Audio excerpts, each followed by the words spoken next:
চীনের 3টি কন্টেইনার জাহাজ পারস্য উপসাগরের উত্তেজনাপূর্ণ হরমুজ প্রণালী পার হয়েছে। চীনের পররাষ্ট্র মন্ত্রণালয়ের বরাতে আজ মঙ্গলবার 31 মার্চ এ খবর জানিয়েছে রয়টার্স।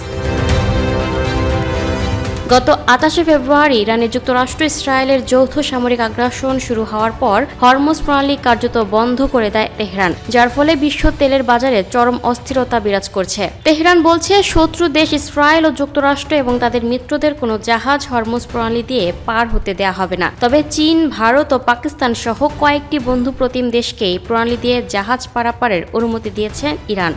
মঙ্গলবার 31 মার্চ চীনের পররাষ্ট্র মন্ত্রণালয়ের এক মুখপাত্র এক নিয়মিত ব্রিফিংয়ে জানান, সম্প্রতি সংশ্লিষ্ট বিভিন্ন পক্ষের সঙ্গে সমন্বয়ের মাধ্যমে 3টি জাহাজ হরমুজ প্রণালী পার হয়েছে।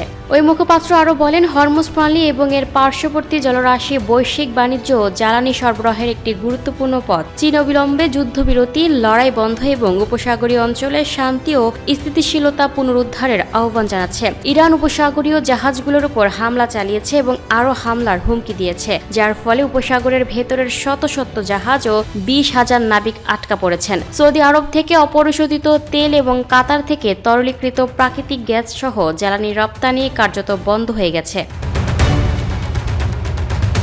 Lucky Akter, up to date news, Dhaka.